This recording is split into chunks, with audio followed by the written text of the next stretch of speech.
राधे राधे महाराज जी, आपके चरणों में कोटि कोटि नमन। गुरुदेव, नाम जप करने के बाद मन की स्थिति अच्छी रहती है, परंतु घर पर पति से झगड़ा हो जाए तो मन की स्थिति फिर बिगड़ जाती है। ऐसी स्थिति में हमें लगता है पति से झगड़ा क्यों होता है? जब हमारा पति आराध्य देव है तो झगड़ा क्यों होता है? आराध्य देव से झगड़ा कैसा? मेरे आराध्य देव जिसमें प्रसन्न रहे उसमें हमें मन लगाना चाहिए। देखो, सबसे पहली बात, धर्म में पत्नी को अर्धांगिनी माना गया है। जैसे हमारे इस अंग में पीड़ा हो तो मुझे हुई और इस अंग में पीड़ा हुई तो मुझे हुई। धर्म में पति को परमेश्वर का दर्जा दिया गया है हमारे सनातन धर्म में, कि पति हमारा परमेश्वर है, पति हमारा भगवान है। तो हम अपने भगवान से झगड़ा क्यों करें? प्यार करें कि झगड़ा करें? झगड़ा करने का मतलब है आपकी मांग कुछ और है, आपकी चाहत कुछ और है। बिना कामना के क्रोध का प्रादुर्भाव नहीं होता। कामा संजायते क्रोधा, क्रोधा स्मृति विभ्रमा, स्मृति भ्रंशात बुद्धिनाशो, बुद्धिनाशात प्रणश्यति। हमारी कोई कामना है तो हम अपनी कामना को अपने पति पर न्यौछावर कर देते हैं। झगड़े का कोई सवाल ही नहीं उठता।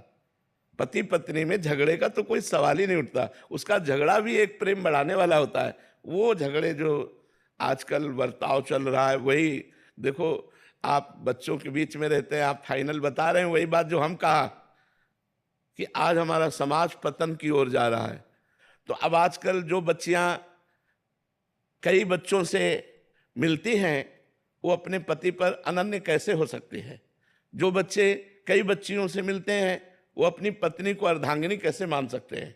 वो पूरा जीवन एक साथ कैसे निर्वाह कर सकते हैं? तो आज हमारा गृहस्थ धर्म संकट में पड़ गया। जहां देखो पति पत्नी की हत्या करते पाए जाते, पत्नी पति की हत्या करते। ये सब क्या हो रहा है? एक ऐसा समाज हमारा जहां एक बार पाणी ग्रहण करके स्वीकार कर लिया तो आजीवन निर्वाह किया। पहले लड़की देखी नहीं जाती थी, आज के 35-40 वर्ष पहले लड़की नहीं देखी जाती थी। गांव के बुजुर्ग जन जाके ब्याह तय कराते थे। लड़का लड़की तब देखते थे जब मंडप के नीचे होते थे, और वो दुल्हन तो तब जान पाएगा कि हमारी कैसी हो जब घर ले जाएगा। ऐसा था। और आज तो एक बहुत ही मलिन सिस्टम चल गया जिसको लिव इन रिलेशन कहते हैं। अब ये हमारे सनातन धर्म के तो बिल्कुल खिलाफ है। हमारा सनातन धर्म कहता है कि एक बार जिसे स्वीकार कर लिया आजीवन उसका निर्वाह किया। हाँ, अगर वो भ्रष्ट आचरण वाला है तो बात अलग है, या भ्रष्ट आचरण वाली तो बात अलग है, नहीं तो स्वीकार करके आजीवन निर्वाह किया जाता था। पूरा परिवार भरा आनंद में, पूरा घर की लक्ष्मी मानी जाती है। जो स्त्री है वो घर की लक्ष्मी मानी जाती है। कितना बड़ा उसका आदर, कितना बड़ा सम्मान दिया जाता था। बहुत बड़ा फर्क पड़ गया है। पहले जैसे कोई पूछता कि तुम्हारे, मान लो सरकारी कागज, तुम्हारे पति का क्या नाम है, तो कई बार सोचती थी कि मैं कैसे इंगित करूं। ए बेटा बताओ अपने पापा का नाम।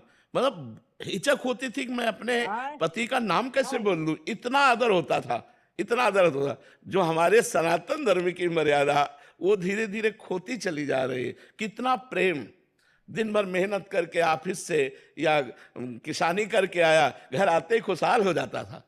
लिपा पुता, स्वच्छ घर, पवित्र, एक दो बच्चे खेल रहे और वो बड़े प्यार से उनको आदर से बैठाल के पानी पिला के सेवा कर। ये सब धर्म। आज तो हमें लगता है पति पत्नी में झगड़ा होने की संभावना ही नहीं है। जब पति हमारा स्वामी है तो झगड़ा, जब पत्नी हमारी अर्धांगिनी है तो झगड़ा होने का तो सवाल ही नहीं उठता। प्रतिदिन प्यार बढ़ना चाहिए। अच्छा, ऐसे झगड़े के समय मौन हो जाना चाहिए। अगर पति नाराज है तो थोड़ी देर के लिए मौन हो गए, हम उत्तर प्रत्युत्तर ना करें, नहीं उससे क्रोध बढ़ जाएगा। और भगवान का नाम जप करें तो हमारा भी हृदय शीतल होगा और पति का भी हृदय शीतल हो। जब आप नहीं बोलेंगे और वो देखेगा कि मैं इतना क्रोध क्या वो बोली नहीं, तो आपसे जरूर जरूर प्रभावित हो जाएगा। तो हमें लगता है हम दैवी मार्ग का आश्रय लें, भगवत मार्ग का आश्रय लें और अपने पति में भगवान की भावना करें कि मेरा भगवान इसी में विराजमान, सब में शिव रमा हुआ है। यदि अपने पति में शिव को देख लिया, पुत्र में देख लिया, परिवार में देख लिया, सास ससुर में देख लिया, तो मंदिर जाओ चाहे ना जाओ, घर ही मंदिर हो गया। बहुत बढ़िया पूजा हो रही तुम्हारी।